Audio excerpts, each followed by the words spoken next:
Hello, today I'll be changing the oil in my lawn tractor. I try to do this every season and today is the perfect day for doing it. So the lawn tractor I have is a Craftsman zero-turn tractor. It's a ZTZ 6000. I've had it now for 3 years, and like I said, every year I try to change the oil on it. So I'm going to use an old kitty litter box for oil pan, and I'm going to move it up to my garage where I have a bit more space, and that will also give the oil a little bit of chance to warm up. I don't want it too hot, just want it warm enough so that it'll flow out a little bit quicker, and I can replace it with some good stuff. So I'll be putting in 10W30 or 5W30. I got to see what I've got up there. I think it calls for 5W, but from what I understand, you can use 10W. I live in a cold climate, even though I don't use the tractor in a cold climate. I live in a cold climate, and I don't think it really makes a difference on which oil I use there out of those two. So just take it up to the garage and get it started.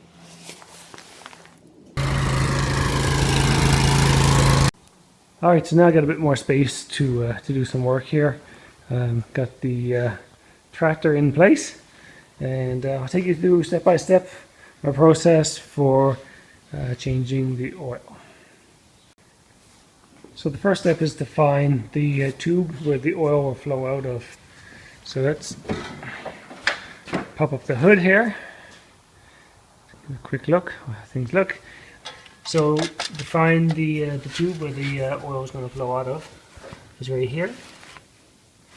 So all I need to do is just put my drip pan down below.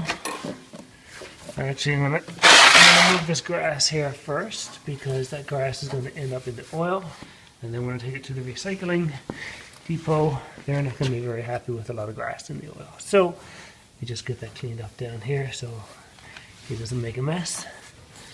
And then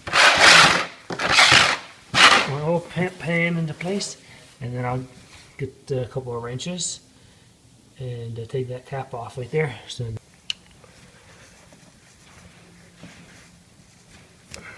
we go. Now I just don't want it to start making the mess before I get it, and I don't want to burn my fingers either in case the oil was a bit hot. So let me take the wrench off here, because I can now turn it with my fingers.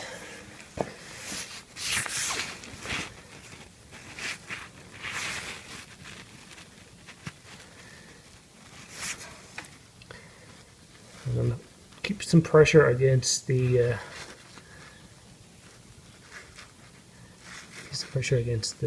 pipe here, so that I don't get much leakage.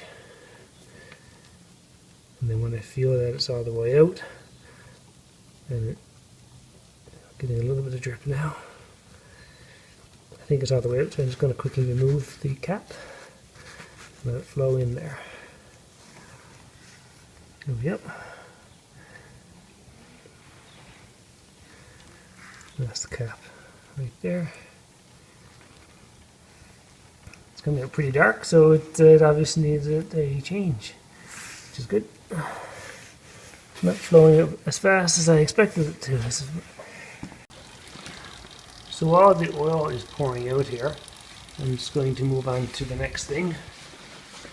I need to change my oil filter, of course. When you're doing an oil change, you should change your oil filter.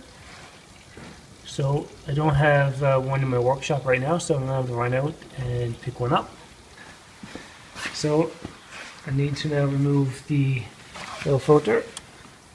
So I'm just going to reach in there, and I've already pre-loosened that, so I'm just going to screw that off, and hopefully it doesn't make a big mess everywhere. And it is. It has made a big mess, so I'll be cleaning that up for the next little bit. So I've learned a valuable lesson here. Don't remove the oil filter while you're still draining the oil, otherwise the oil will actually come out around the filter and you got a bit of a mess. So I'm just going to clean that up here now.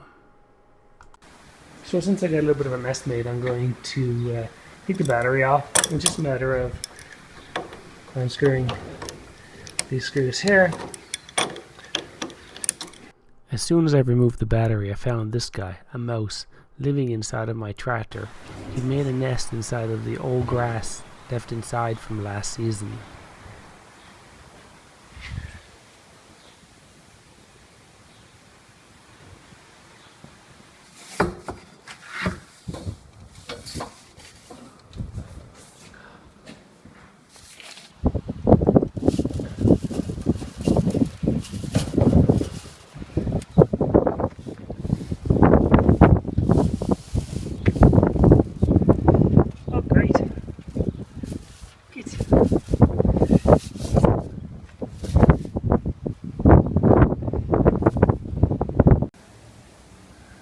So I got the oil cleaned up. There wasn't really that much to it after all.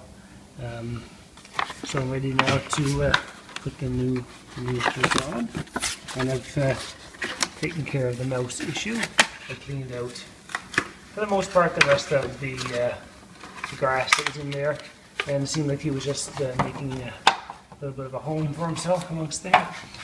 So I put the new filter on. And as it says right on the label, put it on hand tight. Right there it says hand tight only, and check for leaks. So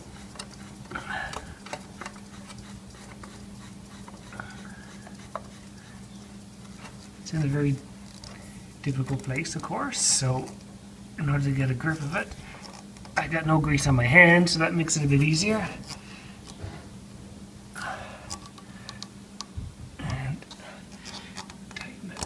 Hand there. I might have to switch hands, try to get a better grip on it and use the stronger hand.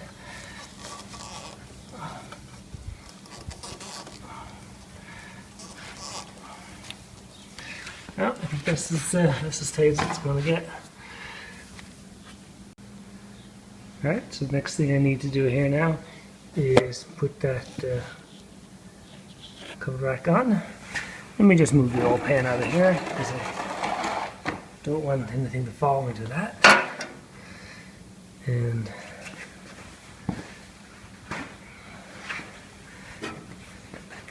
I'm going to clean this up here real quick so I get oil all over my tools.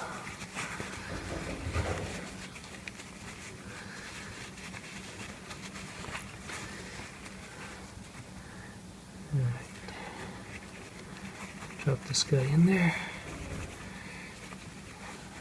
And tight.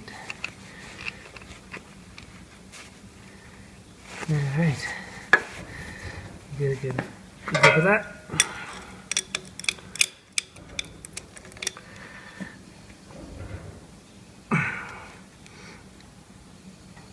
There we go. It's not coming loose now.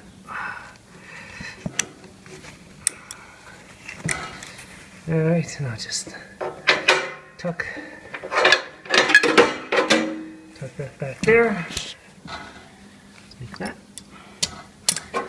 And now I need to get a funnel and start putting some oil back in here. So looking at roughly how much oil is in this bin here is roughly how much oil I need to put in there. So I'll get my funnel in place. I've cleaned it up to make sure that no grass gets inserted into the oil. So now it's just a matter of pouring in some oil and checking it periodically to see if I've put enough in.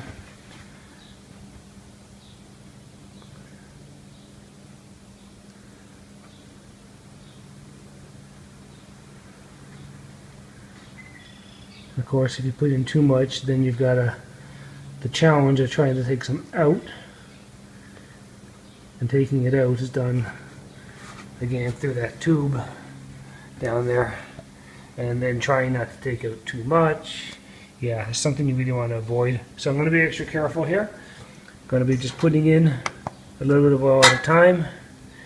Dropping the dipstick in. There's a little bit of grass right there. I don't want to get that in there. Putting the dipstick in, twisting it, taking it out, checking the gauge on it, and you can see it's not nearly enough, of course, because I only put in maybe a liter. So I'll just funnel back in there. So I'll do that several times until I get it full. Right, so this should just about do it here now. Give it another one last check and have, yeah, so we can see that.